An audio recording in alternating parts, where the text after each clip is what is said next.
네, 오랜만입니다. 오늘 특별히 동교원누리교회 주님께서 세워주신 지 23주년이 돼서 그동안에 여러 가지 어려움이 많았지만 정말 이 교회를 이렇게 부흥시켜 주신 주님께 모든 영광과 감사와 찬양을 올려드립니다. 그리고 여러분들에게도 축복과 축하의 말씀을 드리고 싶습니다.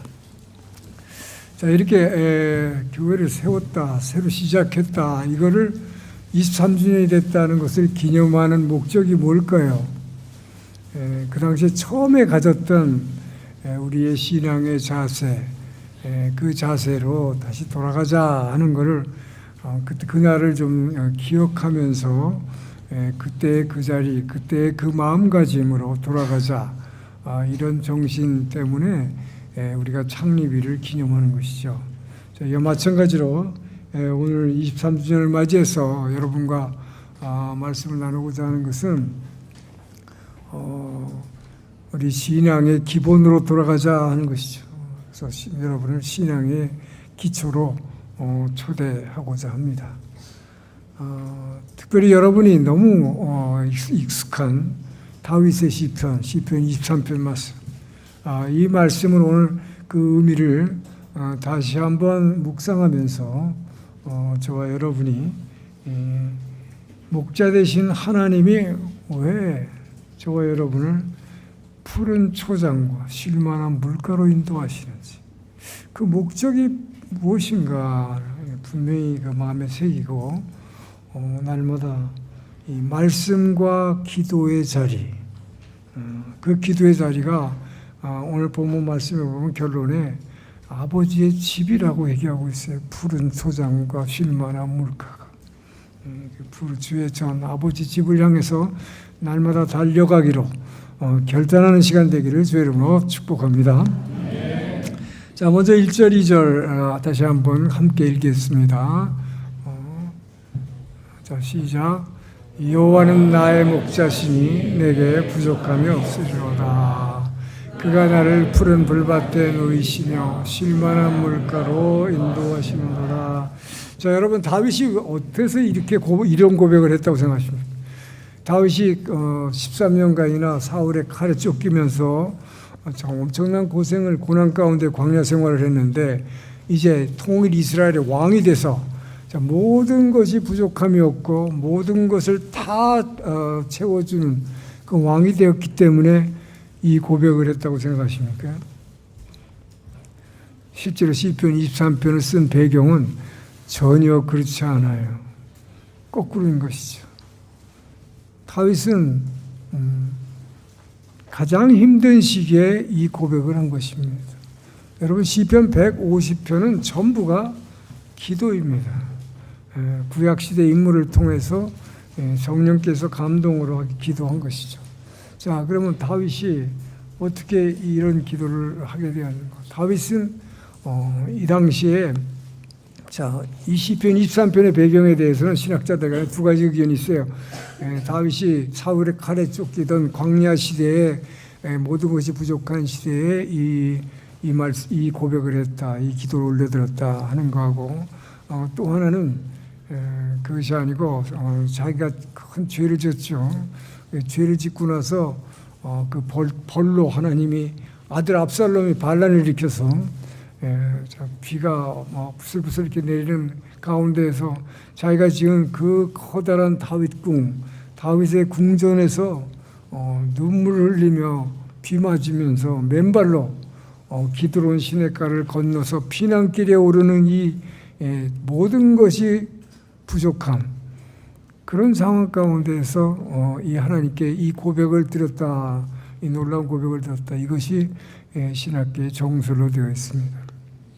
그것은 나중에도 왜 그렇게 됐는가를 한번 이 본문을 통해서 확인할 수 있을 거라고 생각합니다. 자, 그렇다면 다윗이 이렇게 고백을 어떻게 할 수 있는가? 3000년 전이에요.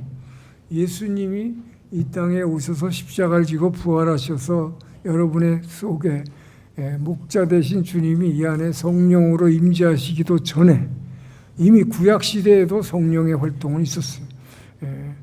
근데 그 구약 성령의 인도하심을 받아 성령의 감동으로 충만해서 다윗이 정말 아무것도 없는 이 고난 가운데서 정말 궁핍한 게 너무 많고 필요한 게 너무 많은 상황에서 미리 감사함을 가지고 하나님께 먼저 이 고백을 드릴 수 있었던 것, 그것은 바로 태초부터 계셨던 말씀이신 예수님, 그분의 영이 그의 마음을 움직여서 이 기도를 인도했다. 자, 이렇게 얘기하는 것이 독일의 그 유명한 본페퍼라는 신학자입니다. 이 본페퍼는 시편만을 연구했던 아주 전문적인 시편 연구가예요. 근데 이분이 그렇게 말을 했어요. 그래서 이 다윗의 시편을 비롯한 모든 시편 150부는 기도의 말씀인데 3000년 전에 구약 시대의 인물을 사용해서 그 입술을 통해서 고백한 이 기도문이지만, 이것이 오늘날 크리스찬 우리에게도 우리의 기도가 되는 것은 바로 그 예수의 영이, 똑같은 예수의 영, 태초부터 계셨던 예수의 영이 3000년 전에 다윗의 마음을 움직여서 그 감동으로, 성령의 감동으로 이 고백을 할 수 있게 했다는 것이죠. 이것은 바울이 빌립보 4장 6절 7절 말씀을 보겠습니다. 자, 아무것도 염려하지 말고. 자, 함께 있습니다. 시작.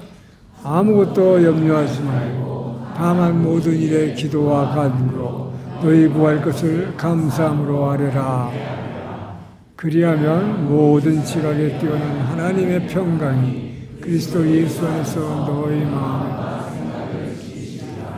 자, 우리가 이것도 필요하고 저것도 필요하고 그래서 막 이것저것 먹을 것, 막 입을 것 막 구해요. 그런데 바울은 뭐라고 얘기합니까?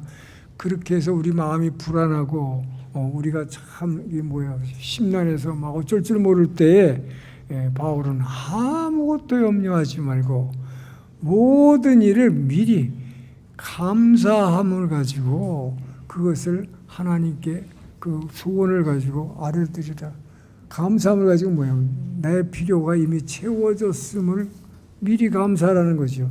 그 감사한 마음을 가지고 고백할 때에 그리하면 모든 이해에 뛰어나신, 모든 지각에 뛰어나신 하나님, 그 얘기는 뭐예요?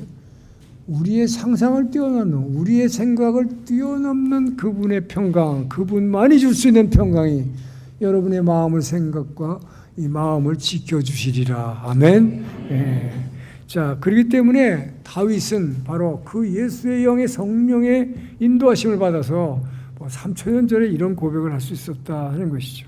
자, 그렇다면 오늘날 여러분은 여호와가 진짜 주님께서 나의 목자 되신 주님이 내 안에 계셔서 나의 모든 필요를 채워주심을 믿습니까? 자, 아멘 하셨지만 사실은 그렇지 못한 분이 많을 거예요. 뭐 때문에 여러분 힘듭니까? 은행 잔고가 지금 달랑달랑하고 있는데 막 총무서가 여기서 계속 와요. 주님, 이거 채워주세요. 궁핍한 거죠. 그러니까 내게 모든 것이 풍족한 것이 아니라 이것도 부족하고 저것도 부족하고 우리는 그걸 갖다 강구합니다.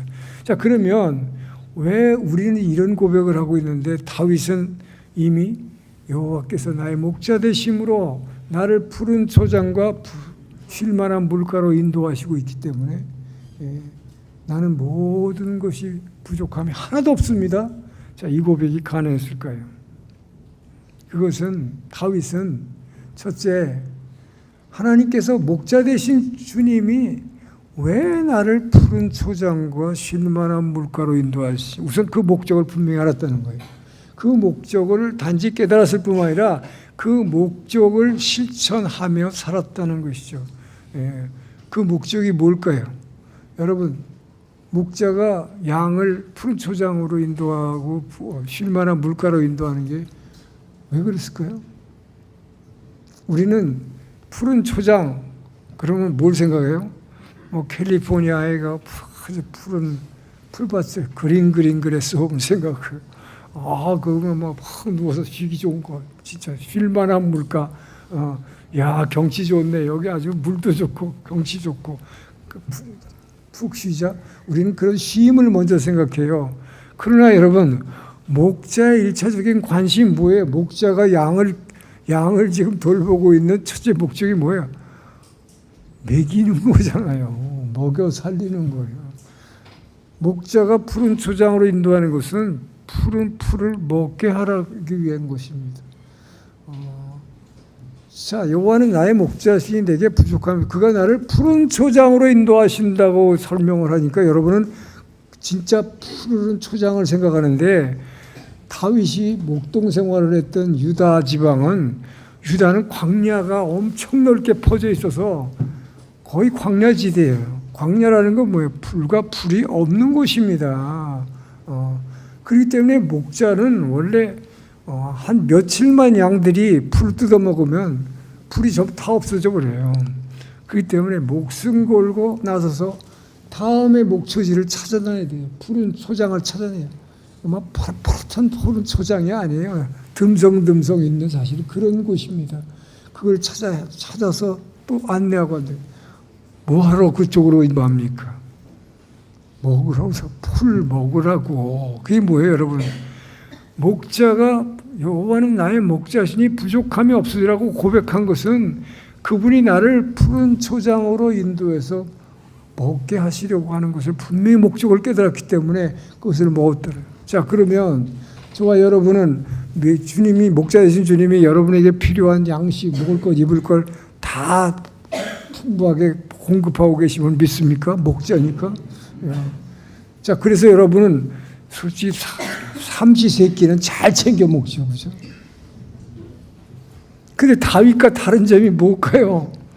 다윗은 이 푸른 초장이라는 것이, 양들이 풀을 먹는다는 것이 육적인 그 양식만을 생각한 것이 아니다는 것이죠. 왜? 그래서 두 번째 이 목적이 뭐냐? 주님은, 목자 되신 주님은 나의 목자 되시기 때문에 양이 무엇이 진짜 필요한 거를 진짜 여러분의 필요를 아신다. 그러니까 뭐예요? 저는 먹을 것 주세요, 입을 것 주세요 이러고 하셨는데, 목자 되신 주님은 얘야, 너한테 진짜 필요한 것은 그게 아니고 나의 말씀이다. 네가 진짜 네가 왜 맨날 마음이 허전하고 공허하고 아침 일어나면 뭔가 불안하고 안 좋은 일이 일어날 것 같고, 왜 허전할까? 왜 우울증에 잡혀 있을까? 너에게 지금 제일 필요한 것은 육적인 풀의 양식이 아니라 영의 양식, 말씀이다. 할렐루야. 다윗은 이것을 깨달은 것이죠. 그래서 그 누구보다도 다윗은 하나님의 말씀을 매일 먹었던 것이요. 정말 주야로 묵상한 거죠. 여러분, 말씀을 묵상해서 그 말씀을 묵상하고 말씀을 들었기 때문에 그 하나님의 말씀을 가지고 그것을 입으로 고백하는 기도를 할 수가 있었던 거예요. 그래서 여러분 시편 읽을 때 신기하지 않아요? 저는 늘 시편 읽을 때마다 신기해요. 들을 때마다 신기해요. 뭐가 신기한가요? 어떻게 다윗은 3000년 전에 이런 말을 찾아낼 수 있었을까, 여러분? 어떻게 이런 용어를 쓸 수 있었을까? 이건 진짜 인간의 지혜로 할 수 없는 말들이 너무 많잖아요. 이게 정말 딱 내가 지금 하고 싶은 말인데 이런 말을 어디서 찾아냈을까? 나는 죽었다 깨어나도 이런 단어를 어디서 알아낼 수 없어요. 그죠? 이게 뭘까요? 목자의 음성을 듣는데 충실했기 때문이에요. 왜 목자 되신 주님이라고 고백했냐? 왜 그분이 나를 푸른 초장으로 인도하시는가? 먹어야 될 게 뭔가를 분명히 깨달은 거예요.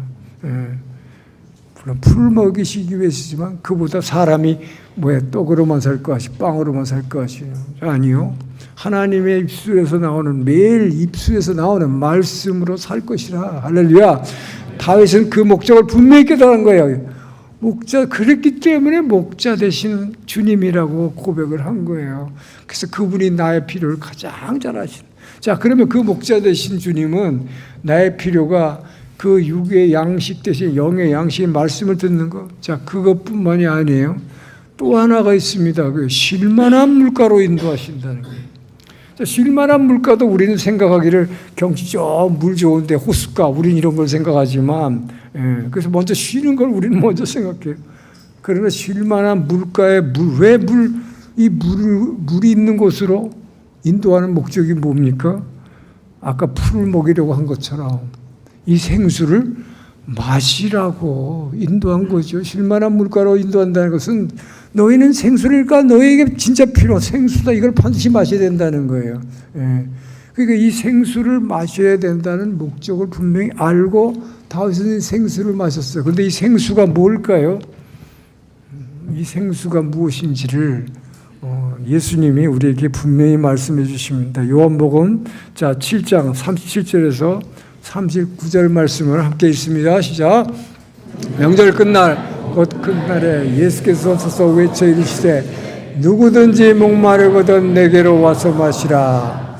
나를 믿는 자는 성경의 이름과 같이 그 배에서 생수의 강이 흘러나오리라 하시니 이는 그를 믿는 자들이 받을 성령을 가리켜 말씀하신 것이라.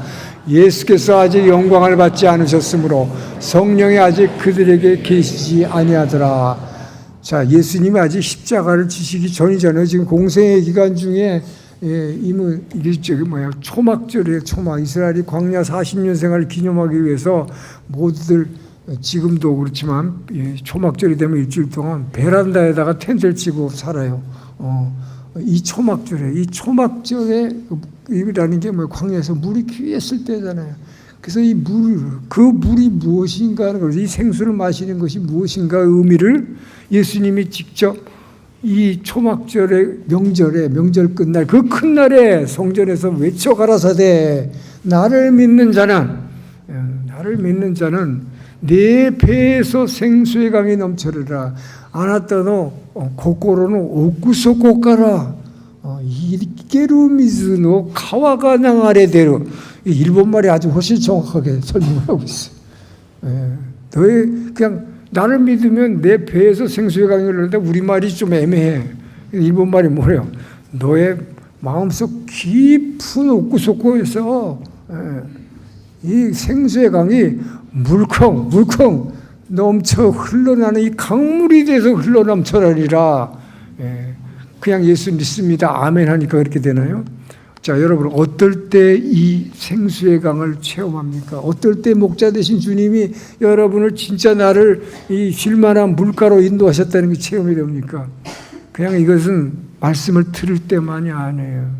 그러니까 말씀을 들을 때 하고 뭐 할 때 여기서 아까 뭐라고 그랬어요? 예수님이 이 물이 뭐라고 그랬어요? 생수가 이는 성령을 가리켜서 목자 되신 주님이 저와 여러분의 필요를 제일 잘 아세요. 그래서 우리는 이거 먹을 거 주세요, 입을 거 주세요. 부족한 게 우리 어머니가 아프니까 건강이 부족해요. 건강 주세요. 우리는 부족한 것 이것저것 다 달라고 그러는데 목자 되신 주님은 뭐라고 그래요? 너에게 필요한 것은 나의 임재다. 이거 나의 임재다. 나의 임재를 구하라. 그래서 쉴만한 물가로 인도하시는 거예요. 다윗은 이 목적을 분명히 깨달았던 것입니다. 왜? 날마다 말씀을 먹었기 때문에 그분이 가르쳐주는 그 지혜로 깨달은 거죠. 자신이 깨달은 게 아니에요. 예수님이 아직 십자가를 지시기도 전이기 때문에 아직 몰랐다고 예수님이 그렇게 직접 설명하시잖아요. 그런데도 3,000년 전에 그 예수의 영 태초부터 계셨던 그분이기에 다윗의 마음 가운데 그 감동을 주셔서 깨닫게 하신 것입니다. 할렐루야. 자, 그래서 여러분, 그러면 이 성령의 임재, 주님의 임재를 구하라라고 물가로 인도하시는데 그 임재는 어떨 때 느껴져요? 성령이 여러분 이 마음속 깊은 곳에서 막 물컥물컥 정말 이 생수의 강이 넘쳐나는 걸 언제 느껴요? 말씀을 들을 때는 잠깐 느끼지만 기도할 때 바로 이 말씀을 붙잡고 내가 오늘 받은 말씀을 입으로 시인하고 고백할 때 여러분 이 놀라운 이 성령이 이 생수의 강이 터져 나오는 것을 느끼게 되는 거죠. 자, 그래서 자, 여러분 목자이신 주님은 여러분을 푸른 초장으로 인도하고 쉴만한 물가로 인도하시지 여러분을 강제로 풀을 먹여주시지 않아요, 그죠? 물가로 인도하시는 건 뭐예요? 물을 누가 먹어야 돼? 양이 먹는 거 내가 먹는 거예요. 여러분 이게 굉장히 중요한 거예요. 주님은 인도하시는 것이지, 인도하시면 그 다음에 실제로 내가 먹어야 되고 내가 영의 양식을 먹어야 되고 내 입으로 기도해야 돼요. 그때 주님의 임재가 내게 이 안에서 막 펑펑 쏟아져서 나오는 거예요. 자, 그래서 이걸 뭐라 그럽니까 우리가? 빌립보 2장 13절. 자, 빌립보 2장 13절을 볼까요?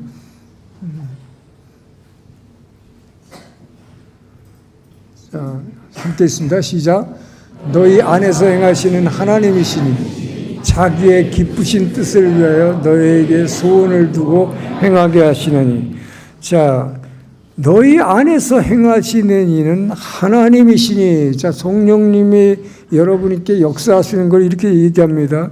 너희 안에서 일하시는 것은 하나님이세요. 너희 안에서 행하게 하시는 건 하나님인데, 기도하게 하시고 영의 양식을 먹게 하게 하시고, 그러니까 목자 되신 하나님 예수님은 어떻게 우리를 푸른 초장으로, 풀이 있는 곳으로 인도하시고 물이 있는 곳으로 인도하시는 것이, 그 다음에 뭐예요? 어떻게 하라는 거예요? 그분이 우리에게 행하시는데 어떻게, 성령이 어떻게 해요? 기쁜 소원을 두고 행하게. 우리말이 번역이 좀 잘못됐어. 기쁜 소원을 둔다니까, 그분이 나한테 어떤 굉장한 기대를 두시는구나, 이런 소망을 가지고 이런 걸 하기를 원하시는구나, 그런 게 아니에요. 여기서 말하는 거는, 여기서 일본말이 훨씬 자세하게 됐어요. 구체적으로 미고코로노 마마니 아나타노 고코로자시오 다떼 사세, 하려는 의지를 딱 세워주셔서 모노 오고 나와서로 하나님이 원하시는 대로 하게 하시느니라. 할렐루야. 이 정확한 번역이죠, 일본말이. 우리말이 이게 좀 애매해. 그래서 하나님이 무슨 기쁘신 나한테 소원을 두고 뭐 이렇게 하길 원한다, 그게 아니란 말이에요.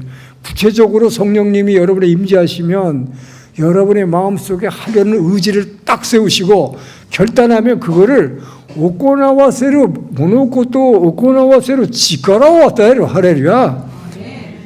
그렇기 때문에 그분이 물가로, 그분은 물가로 인도하신. 그러니까 여러분, 저와 여러분이 해야 될 일은 뭐예요? 내가 영의 양식을 날마다 먹어야 되고, 여러분 밥만 먹는 게 아니죠. 그래서 근데 영의 양식을 먹는 것도 쉽지 않아요. 여러분 진짜 좌절하고 절망돼 봐요. 정말 여러분이 힘들어지면 마음속에서는, 그런데 성경을 더 읽어라, 이게 벌써 목자 되신 주님이 이 안에서 나한테 얘기하는 게 들려요. 그런데도 막상 성경이 이렇게 펼쳐지지 않아요. 여러분 너무 힘들면. 그죠? 안 돼. 그 어떻게 해요? 양은 원래가, 그래서 양은 눈이 안 좋아요. 양은 눈이 안 좋기 때문에 그래서 앞을 잘 못 봐. 그러니까 지 멋대로 제 갈 길로 갔거늘 그러는 거예요. 우리는 다 양과 제 갈 길로 갈 수밖에 없는 게 안 보이기 때문에요. 눈이 안 보이니까 여러분 성경을 여러분이 읽어도 왜? 안 보여. 무슨 말인지 안 보여. 잘 안 읽어져. 계속 안 읽어져. 여러분 성경 통독 굉장히 어려운 거예요. 저도 처음에는 뭐 대여섯 번 도전했다가 늘 실패하고 중간에 던져버렸어. 그래서 여러분을 돕기 위해서 제가 지금 섬기고 있는 이 재단이, 일본 GNM 문화재단이라는 게 뭐라느냐, 여러분 아시는 대로 지금 한국말로는 공동체 성경 읽기라고 됐어요. 일본말로는 기쿠 드라마 세이쇼. 그러니까 읽는 성경을 듣는 성경으로 바꾸는 거예요. 이게 왜 그런 줄 알아요? 왜 이렇게 한 줄 알아요? 바로 이렇게 좌절하고 힘들어졌을 때 말씀을 읽고 싶지만 읽어지지가 않아요. 펼쳐지지가 않아. 그리고 그건 뭐냐? 양이 본질적으로 눈이 나빠. 봐도 몰라. 안 읽어져.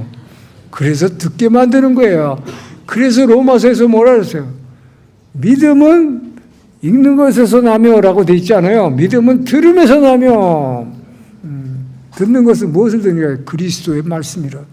그리스도의 말씀을 들을 때, 그래서 읽는 성경을 듣는 성경으로 만드는 거예요. 성경은 원래 처음부터 한 사람이 큰 소리로 낭독하며 함께 듣는 것이 성경 말씀이에요. 그렇죠. 모세가 시내산에서 하나님의 말씀을 듣고 이것을 모든 사람들에게 이것을 이제 두루마리로 처음에 반석으로 받았고 두루마리에다 써가지고 모세 오경을 창세기부터 신명기까지 출애굽기 레위 신명기를 큰 소리에 읽어줬어요. 낭독하면 이것을 들었어요. 그 하나님의 음성을 직접 듣는 거죠.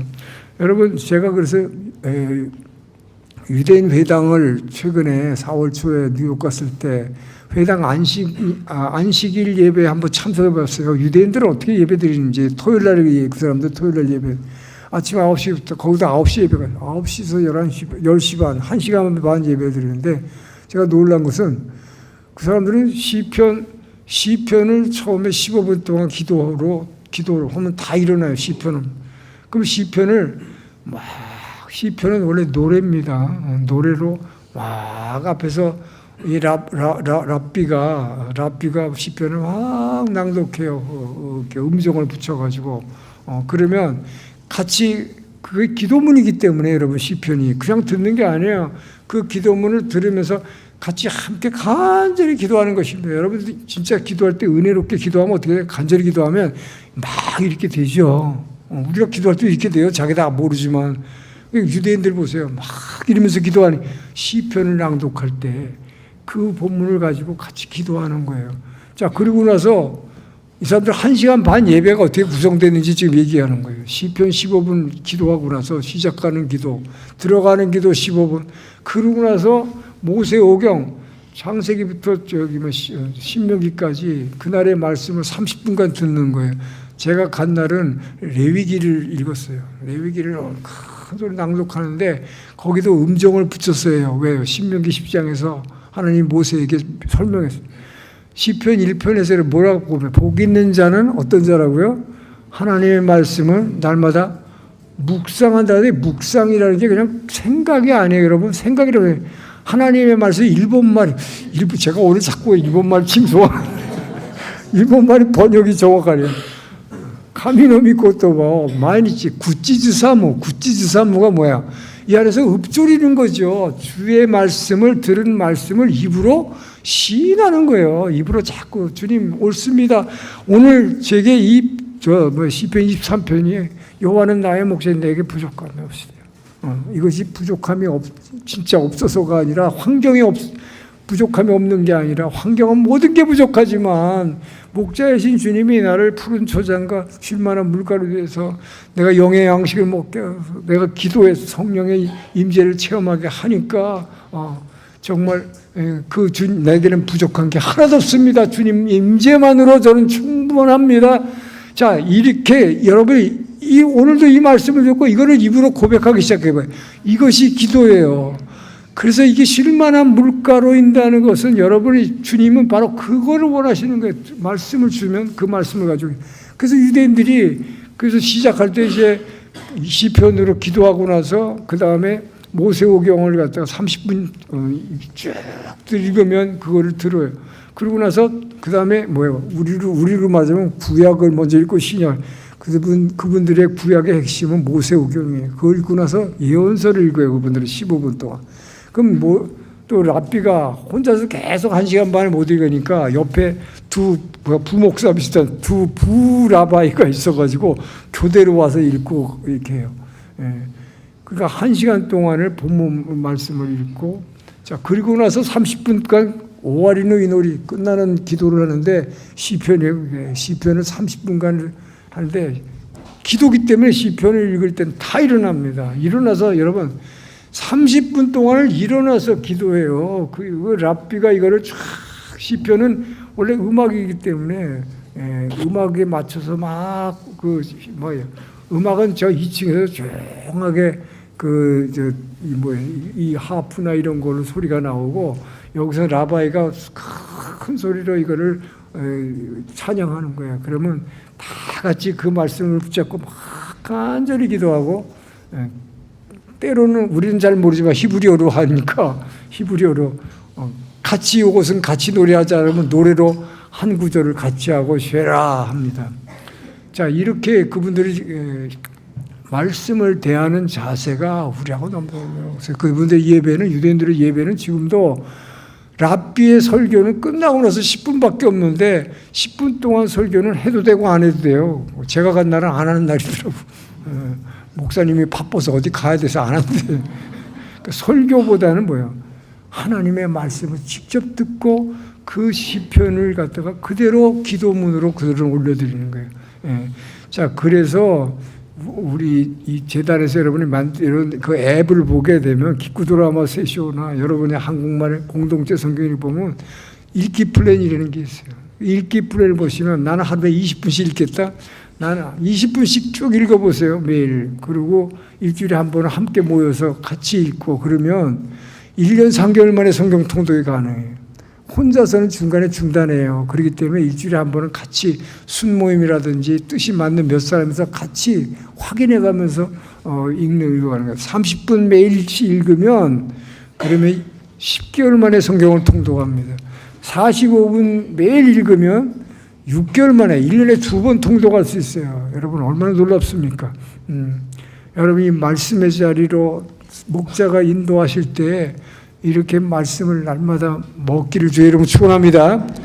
자, 그리고 질만한 물가에서 이렇게 기도할 때 여러분 그 유대인들이 시편을 가지고 기도하지만 이렇게 말씀을 입으로 시인하고 그 다음에 혹은 또는 방언으로 기도하게 되면 성령이 여러분 안에서 막 일하기 시작하는 거예요. 여러분 이 새벽 기도, 새벽의 자리라는 게 얼마나 귀하냐. 왜 다윗은 나는 새벽을 깨우리로라 그런지.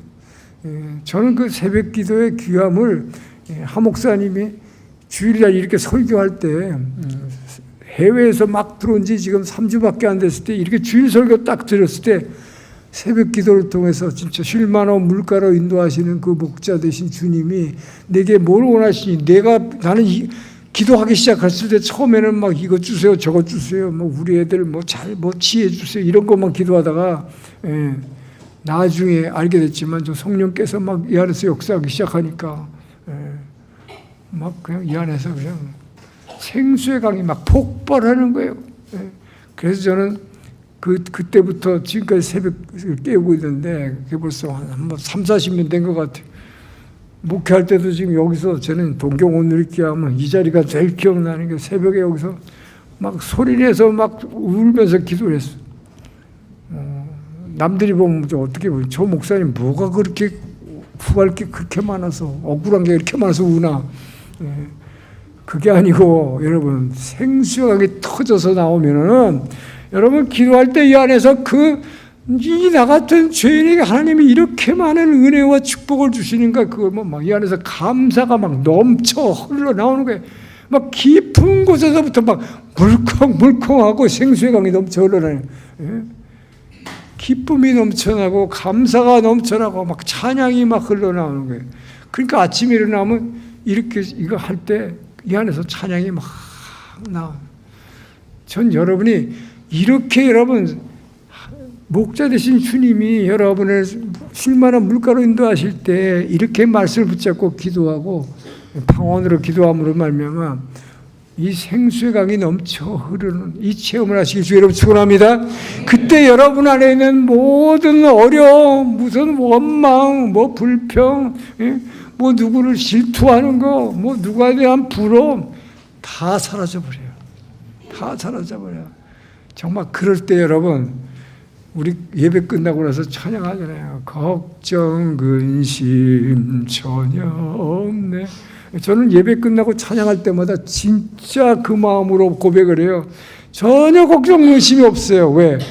날마다 그의 말씀을 받고 날마다 기도할 때마다 이 안에서 생수의 강이 터져 흘러서 그분의 임재, 너에게 가장 필요한 것은 하나님의 말씀이요 그분의 성령의 임재, 그것만 체험하면 여러분 다 아무것도 소용없어. 진짜 정말 주님 이외에 나는 주님만으로 만족합니다. 전 여러분이 이 고백이 나오기를 주 여러분 축원합니다. 그래서 다윗이 3절에서 내 영혼을 소생시키시며 그런 거예요.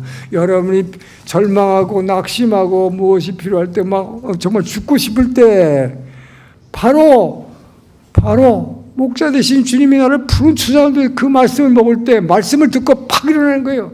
이사야 41장에서 뭐라 그래서 내가 막 죽고 싶고 막 힘들어 죽겠지만 그럴 때 하나님이 말씀이 뭐라고 했어요? 두려워 말라. 내가 너와 함께 하리라. 놀라지 말라. 내가 네 하나님, 내가 네 목자다. 그런데 내가 너와 함께 있다. 내가 너를 강하게 굳세게 하리라. 내가 정녕 나의 의로운 오른팔로 너를 도우리라. 아멘. 여러분 이 말씀을 들을 때마다 내 영혼이 살아나잖아요. 근데 그 말씀을 그냥 그렇게 듣고 그것만 살아나는 게 아니라 그 말씀을 붙들고 주여 나에게 정말 나와 함께 하신 하나님 근데 내 안에 지금 두려움이 많습니다. 이 두려움 좀 없애주세요. 여러분 고통은 그냥 주님 앞에 나 힘들어요 라고 고백하라는 거예요. 제가 어제도 재단에서 성경 강의를 했지만 욥기를 강의했는데 욥기를 보면 우리는 고난이 오면 뭐라고 그래요? 왜 내게? 하나님 왜 나에게 왜요? 왜 암 걸리게 했어요? 왜 나 파산하게 했어요? 왜? 다 왜요? 욥은 욥기 37장까지 계속 왜 그랬어요. 그런데 성경은 절대로 우리에게 고난의 이유를 대답해 주지 않습니다. 고난의 해결책을 이거라고 대답해 주지 않습니다. 원인에 대해서 얘기하지 않아요. 뭐라고 얘기해요? 욥기의 결론은 뭐예요? 고난은 그냥 통과하는 것이다. 통과하면서 뭐라? 욥이 결국 계속 끝에 가서 부르짖는 거는 뭐라고 고백합니까? 창조주 하나님, 나를 지으신 하나님이 내게 대답해 주세요. 이거예요.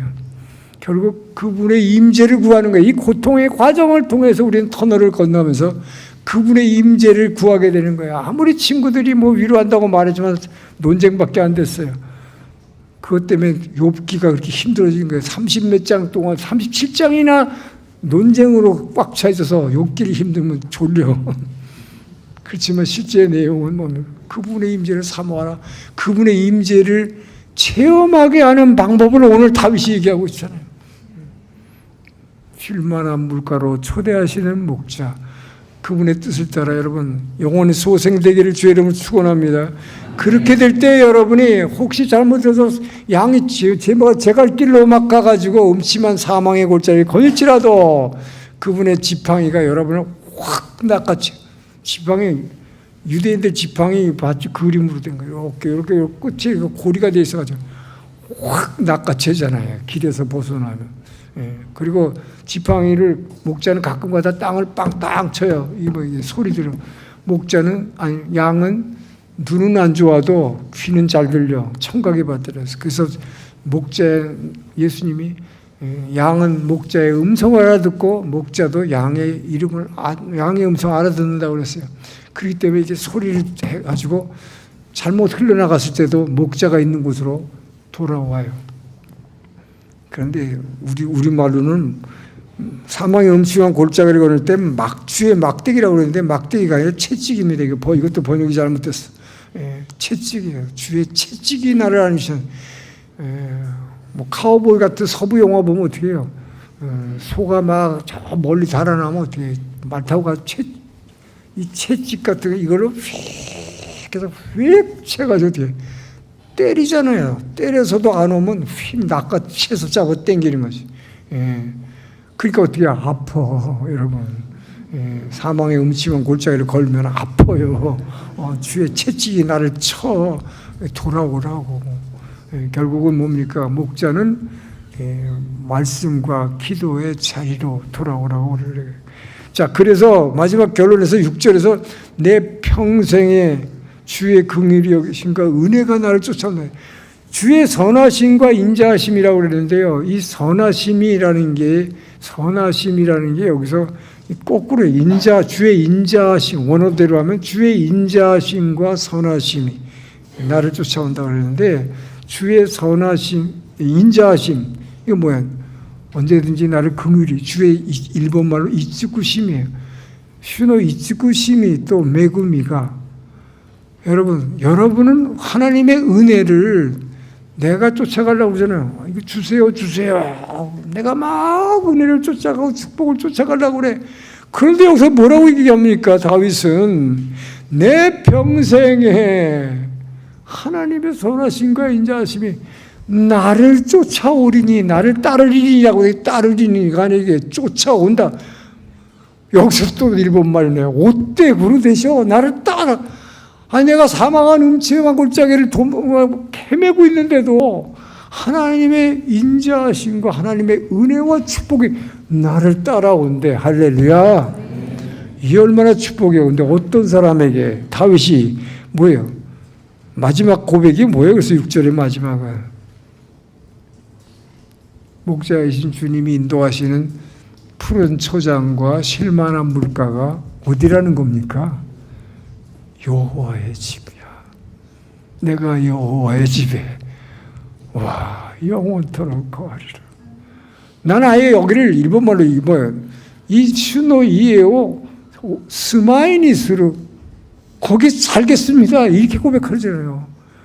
그러니까 날마다 교회를 향해서 달려가는 게 아니라 아예 거기 살겠습니다. 그래서 주의 전을 짓겠다고 그렇게 준비를 많이 해갖고 하나님 못 짓게 해서 결국 다윗 자기 아들에게 짓게 만들잖아요.